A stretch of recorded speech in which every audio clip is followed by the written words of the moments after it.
Hello, hello. Hello, hello. Check one, two. Can y'all hear me? How's everybody doing? Good. My name is Bioncé Foxx from the Bioncé Foxx Experience. I'm V103. Who listens to V103 in here? Okay. Hey, y'all. Thank you so much for listening. It is a pleasure to be here today in the AT&T Sound Studio. Let me tell you this. No video recording, please. And after, we will be able to take photos over here with Gallant, and your photos will be available on the v103.com website, okay? Is that cool? Okay, no videos, no videos. I'm gonna say it one time, no videos, okay? We good? Okay, all right, so you guys excited? I'm super excited. I've been in radio almost 20 years, and I love good music, and this cat has some really, really good music. So we're gonna give him a big Chicago warm welcome. Singer, songwriter, and sometimes actor. Chicago, welcome to Gallant. Yeah. Yes, sir. Good to see you, babe. Good to see you. What's up, B? How you doing? I am good, man. So glad to have you. What's up, everybody? Have a seat. We're going to be here a little minute. So what's crazy is this cat just got off a plane a few days ago from Korea. Like, for real, for real. Yeah. Man, currently on tour. Absolutely. Yeah, I'm opening for Sabrina Claudio on her Truth Is tour. Yeah, what was that like over in Korea? It was crazy. It was a festival called Slow Life. It was, the energy out there is crazy. It was probably my, fifth time doing a show there, the third or fourth festival. And each time it's like they get more and more hype, and they keep adding festivals too. They keep adding new lineups, but it was a lot of fun.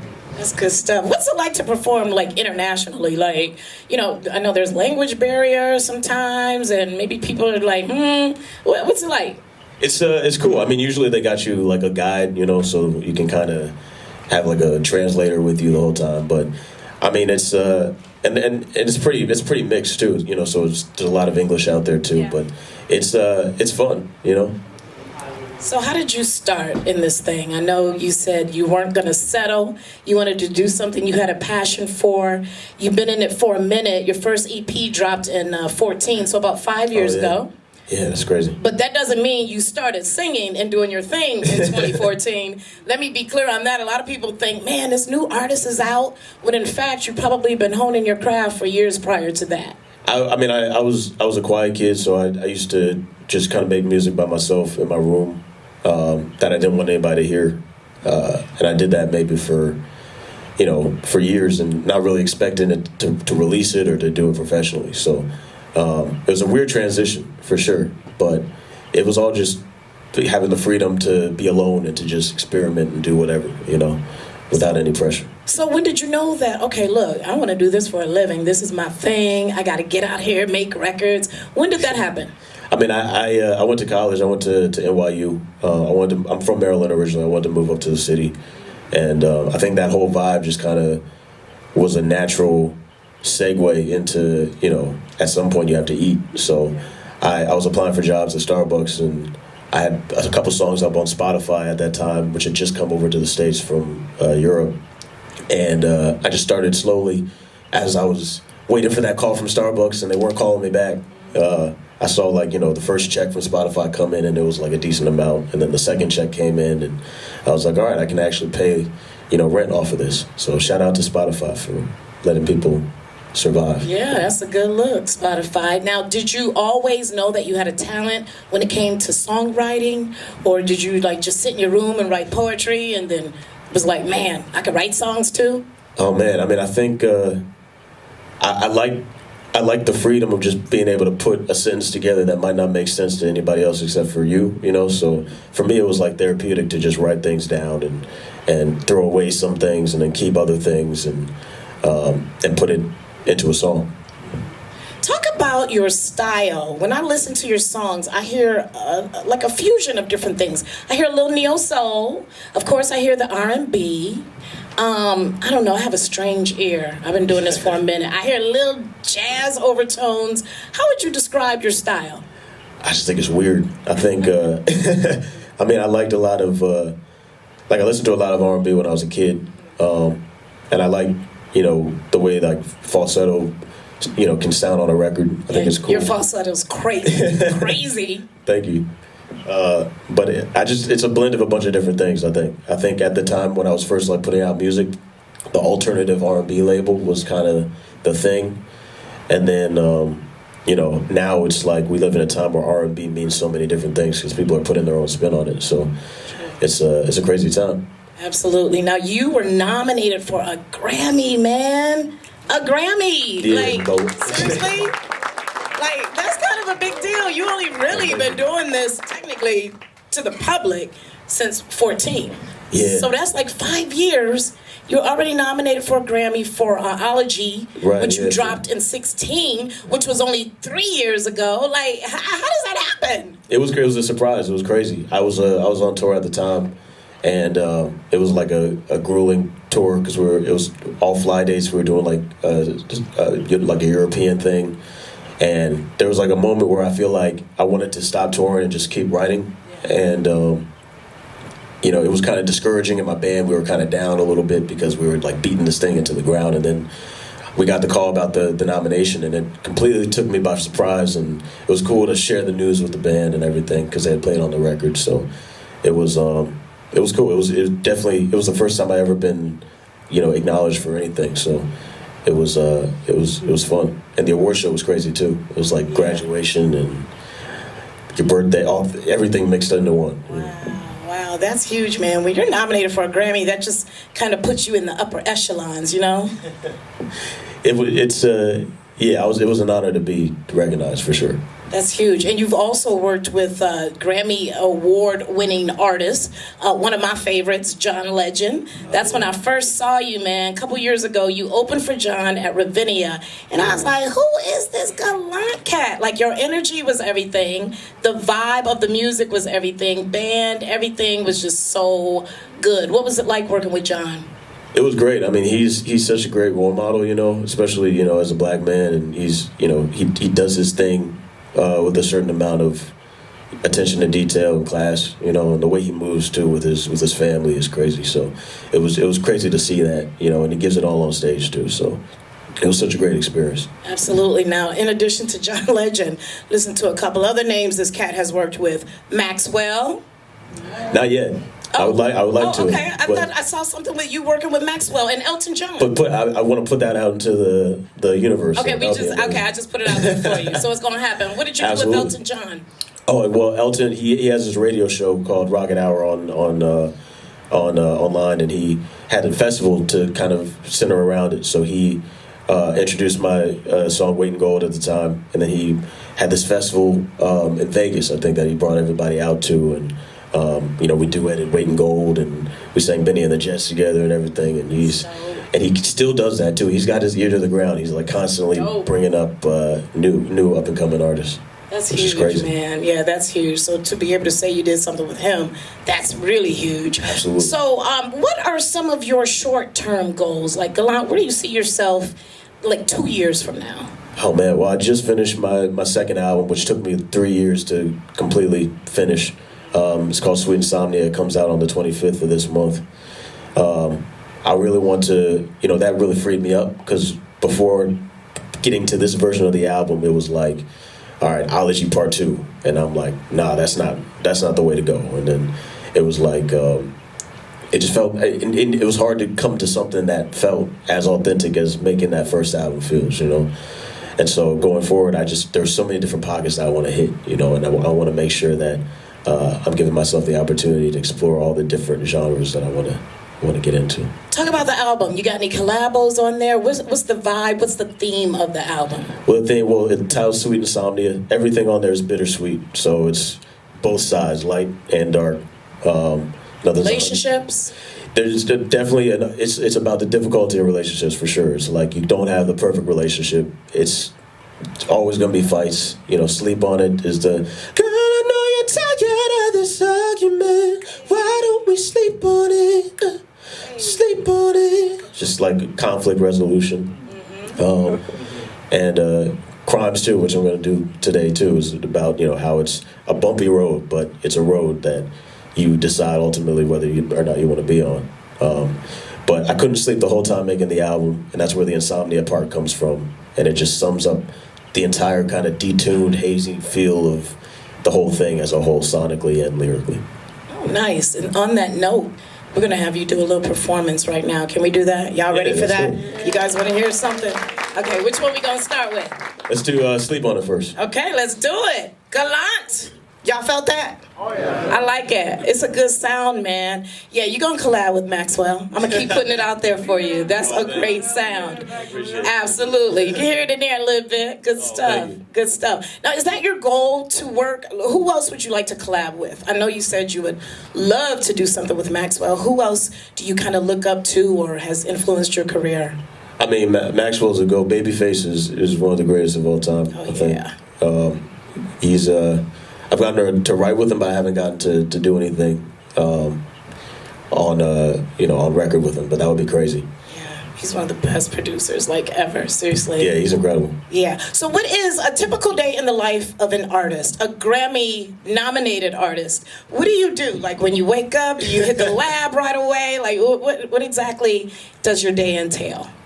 I mean, it's I'm a huge cartoon guy, so I mean, writing this song, like I was watching like DuckTales on Disney XD, and then you did something with our own Chance the Rapper with Cartoon Network, right? Yeah, that's right. Yeah, he and I both. There's this show on Cartoon Network called Steven Universe, and my friend Rebecca Sugar created it. She's from Maryland, Chance did a song called True Kind of Love with Estelle. And then I wrote on the opening and the finale of the movie. But it's a great show too if anybody's into cartoons to check out. That's dope. How many hours a day would you say you spend writing songs or going in making music? I mean, I know you just wrapped this album, which is out October 25th. Make sure you get that. Insomnia. But like, what's your day like? A lot of people ask me that when I'm doing radio. They're like, "Man, I want to be an artist so bad. I don't know if I have time. Can I go to school? Can I work and still be an artist?" Like, what's your day like? I mean, it's a balance. I feel like there are stints where I'm in the studio, or even not in the studio. Like I write songs like when I'm on the toilet. I write songs like driving. Okay. I write, it's like everything else that's not the studio environment sometimes is a lot easier. It's like when you're trying to remember something and you can't, and the person's right in front of you, and you're like, I know it, and then like 10 hours later, you're just like, messing around, and then all of a sudden it pops up in your head. But I try to just have fun and then see, what is inspired by the ideas that come up. And sometimes I'll start like a concept of something in the studio, and then it'll just take that outside perspective to finish it. That's what I was going to ask you next. Where do you get your concept and your ideas from? Can you just write a song driving down the street and see a tree? Are you one of those kind of artists, or? I think it depends. I think the tree can like spur kind of different something, so you can see a tree and then write a song about like, a memory that you remember that pops into your head from being a kid and how you felt, taking walks in the woods and seeing a bunch of trees, or something that feels nostalgic or feels like home. I guess I'm not the kind of dude who would write the song literally about the tree, but even if that speaks to you too, I mean, you could it's like a big gumbo pie. You just put whatever you want in it and see how it tastes at the end. So we talked about your short-term goals, 2-3 years from now, 5, 6, 7 years from now. Where's Gallant? I mean, I want to go back and listen to, all of my albums that I released and know that each one represents a very singular idea and a shade of how I felt at that time, And this is basically the second one that I'm going to put out there to the world. So I want to look back on, a whole handful that I can hold in a pile like this. Be like, these are my babies. Yes, sir. Yes, sir. Okay, what advice do you have? We have some students in the audience today, and you guys get prepared with some questions. What advice would you give someone who wants to become an artist? To just do your own thing and then not really worry about everybody else and what they do and what they say. And there's always, I feel like, I got into a cycle when I was in school, especially with the professors thinking that you can only do something when somebody else has done it first, and they forget that when that other person did it first, that was the first person to do that. So if you take that and then you just apply it to your situation, the rules are completely open. You know, you can make whatever you want to happen. So it sucks because it takes a lot of like faith, but it's easy to bet on yourself, I feel like. So it's another form of betting on yourself, but like mentally. You know, just knowing that what you do is what you do. And that's it. Outside of Sweet Insomnia, what are you listening to these days? Mahalia's album is great. Love and Compromise. This girl Umi is incredible. This dude Toby Lou is amazing. Shout out to all of those artists. They're putting like a very like unique spin on what they do. They completely embody the sentence that I just said. You know, like Toby Lou walks around with like powder puffs on his head and like you know, dolls of himself and like a shirt with his face on it. You know, it's like, and then Umi is just like a flower girl that's jumping from mountain to mountain somewhere and disappearing and reappearing somewhere else. And Mahalia is putting like a UK twist on contemporary 2000s R&B. So it's not about being outrageous. It's not about being a caricature of yourself unless that's the way that you roll. It's about just being who you are and doing what you do. And what would you say about the impact of social media now as far as it relates to the music industry? You know, back in the day, you didn't have all this free advertisement. You couldn't upload a link to Facebook for the whole world to see, or Instagram or Twitter or whatever. Talk about that. Like, I know you're not that old, so you probably don't know about what happened like in the 90s and the 2000s, but what would you suggest as it relates to a career and all the social media now? I would say use it the way that you want to use it. You know, I do feel disconnected sometimes with the new like Gen Z type stuff, because, you know, I grew up in where I was like I was a teenager / college kid when SoundCloud was just kind of getting rolling, and like Hype Machine was like king of the alternative charts, you know. So I spent my youth, I feel like, on music blogs, and music blogs are completely in a different space than they were back then. Now it's like a completely different situation. So I think people are using the tools that they have to just amplify their platform.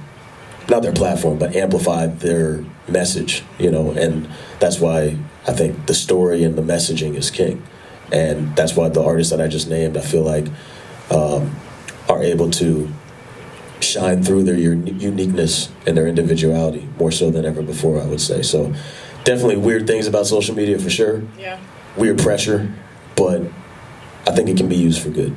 Yeah, absolutely. Okay, before you get into your next song, I just want to say, do you plan on doing any acting? I know you had a role on HBO's Insecure, little thing you did on there. You're like, oh yeah, I did.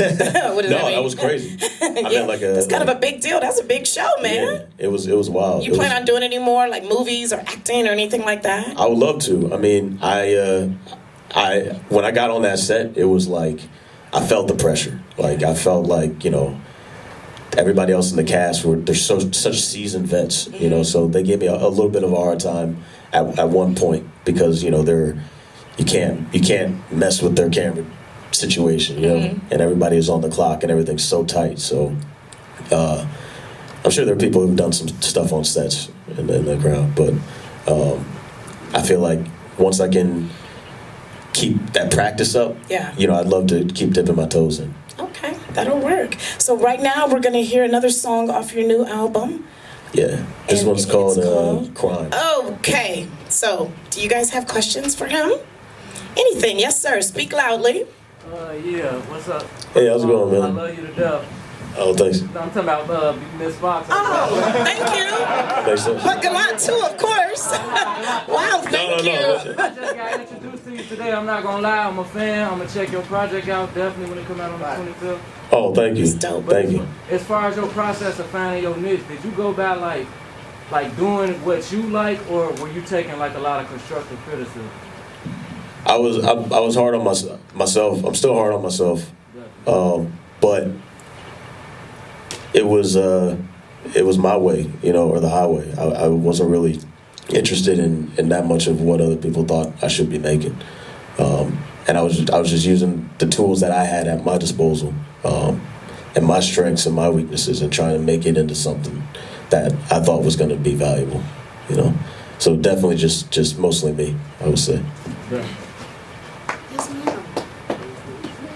Beautiful, beautiful voice. I mean, Oh, thank you. I love your style, your technique, kind of different. As far as comparing you to Maxwell, you both could collaborate, but you sound real good. Keep doing what you do. And Thank you. I nice appreciate to that. meet you too, Beyonce. Thank you, sweetie. Sweet. Yes, sir. I was gonna say for start off, I am a fan of you. I love my music.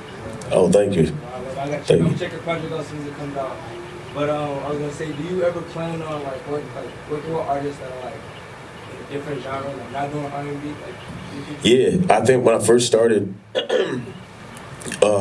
my first tour was Sufjan Stevens, who's incredible. Like, I don't even know what to call him. He's like alternative music, and the way he writes stuff, it's so like specific to only his experience, and it's like in code, and only he can understand what it means, and that really inspired me a lot.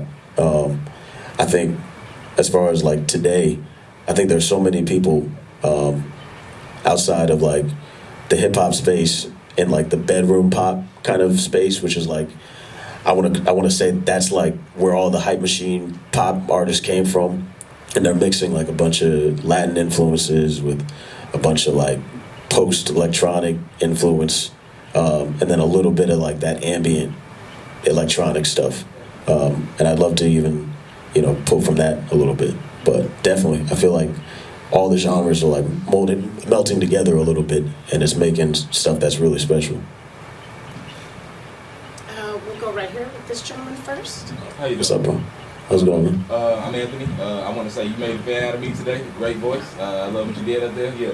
So I'm gonna be checking you out too on the 25th. Oh, thank you, man. What I wanted to know is like how involved are you in your songwriting process? 'Cause I heard you say that you was like a choir kid, so I know you have a musical background. But like, how do you communicate what you want to your engineers and producers? Like as far as like what goes on your album, how you want them to make your backing track or whatever, or do you do like the production yourself? It's really hard for me to make a whole project that sounds, or even just a song that sounds exactly the way I want it, without like it being like a homie that I work with. Like my first EP that I put out was like my best friend from college for like 3 years, and then we made that EP. And my homie who made my first album and this album, we've been friends for like 6 years, and so it's weird. I feel like I wish I had that personality where I could just walk into like any studio and like just like be like just completely make everybody feel like they've been longtime friends. But I guess just because I've always been a little bit more shy, a little bit more quiet, I just need that like safety net, And then I do a lot of my vocals myself too, and I used Ableton, and so when worst comes to worst, I just kind of open a laptop and just keep it like secluded. But friends make it so much easier, I would say. Yes, lady, and then we're going to take you, gentlemen. Beautiful voice, beautiful. Speak up just a little bit. You see any females you see yourself working with? Yeah, definitely. I just did a song with Sinead Harnett. Her album just came out. She's from the UK. She's beautiful, and she has a beautiful voice. And her style is insane. That girl Umi that I was just mentioning, like I really, really want to try and do something with her. I'll definitely check her out if you guys like just like a little bit of off-kilter R&B. She really brings it. I've been such a huge Brandy fan for the longest time. Never Say Never is one of the greatest albums of all time. And yes. Yeah, she's crazy. So, I feel like I've had so many like brushes with her. Like I come into a room and the door just closes, and I still smell a little bit of her perfume. And, like, I see the braids like going off into the distance. But yeah, when I get the opportunity to just talk to her, that would be crazy. Yes, sir. How you doing? Bernard Holmes from SAE, Career Service Advisor. And Hey, what's up, man? How you doing, man? I want you to talk a little bit about work ethics. What separates good artists from great artists? If you could tell about your process a little bit in terms of work ethics, would be really appreciated.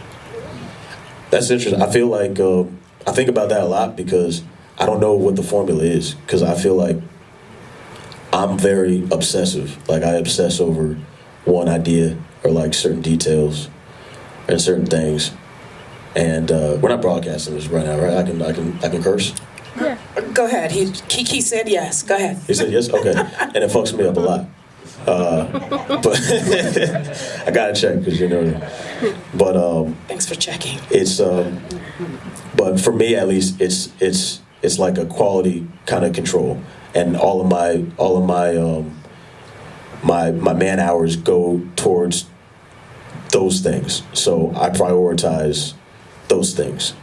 I think for other people, and sometimes it works, sometimes it doesn't. It's more of like a quantity type of thing, and they prioritize, you know, the clock, and then they want to run it down. I think personally, I feel like it makes sense to separate and make a hierarchy of things that are going to contribute the most to where you see yourself and the goals, you know? So for me, it was to make sure that I was saying exactly what I wanted to say, because that was the only way that I would be able to sell it, because that's just my personality, you know?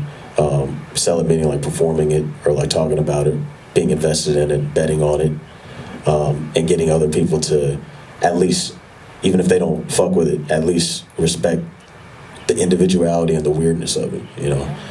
And then for other people, it's different. So it's just my opinion, but I would say it's not about the amount of hours. It's not about like how many hashtag grinding and hashtag working it is.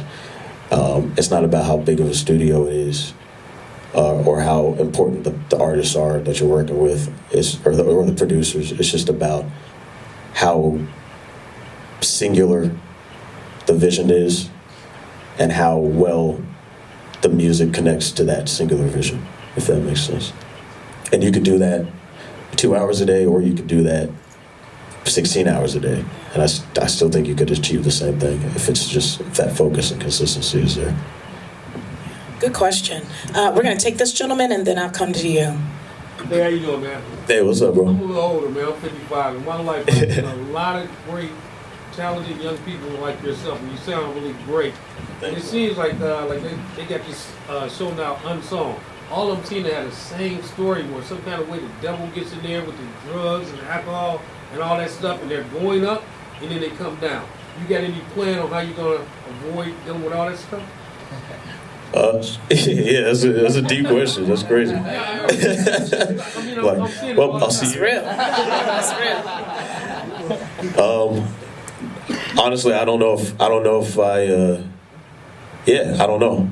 I think I'll try my best. No. But it's Look, what I'm saying to you is, when I'm just like watching a movie. What I'm saying to you, you're very talented. Now I want to see you keep going. Oh, thank you. It seems like all musicians, some kind of way, they get dragged in that same atmosphere with the drugs and alcohol and the craziness. It's true. And I don't understand.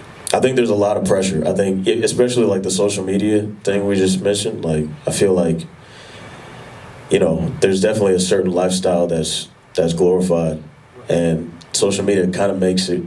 That's one of the ways social media makes it worse, because it makes community king in a way, and if you're not a part of that community, then you can feel left out. Me personally, like I feel like, you know, I got a lot of anxiety, so, you know, I close my eyes, and when I start to see like little spots, like I open them because I'm afraid I'm going to go blind. So I don't know if that life is for me, but I think everybody has their own, you know, certain things. You know, I definitely drink a little bit too much, maybe sometimes, and everybody has their crutch. But I feel like if you make sure that, at least for me, I'm going to make sure that, you know, I'm always grounded in some way, whether it's like friends that I've known for years, whether it's like my family, or whether it's just taking a couple hours of the day to like remove yourself and remind yourself that you're a human being on planet Earth, you know. cartoons helps me too a lot because I feel like I'm like 10 years old again, you know. And I take my Nintendo Switch wherever I go. So I'm like, all right, here we go. We're back. Super Smash Brothers. There we go. Yeah, we don't want you going that other route. Too much talent. Too much talent. We're gonna take this last question in the back. How you doing? I'm Bob from SE as well. Hey, what's up, man? Really quickly, I get a lot. There's a question I want you to address. I heard you mention that you were doing, Spotify for a while. Two-part question. What was the point that you realized that you needed to go from being an indie artist to, being on a label, and then what was the process of you getting your deal?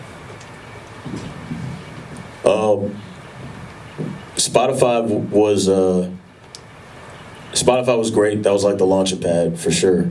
I think at that time there were a lot of like booking agents and managers and record labels that were kind of scouting Spotify and the music blogs at the time, and they were just kind of looking for people to scoop up.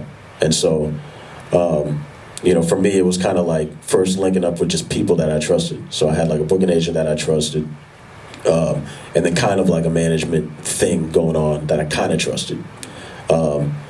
And I used that kind of trust to kind of be like, all right, I'm going to form a partnership with somebody who was in that kind of management thing, who had an indie label, and then I signed to that for like a short period of time, and then made my first album underneath that.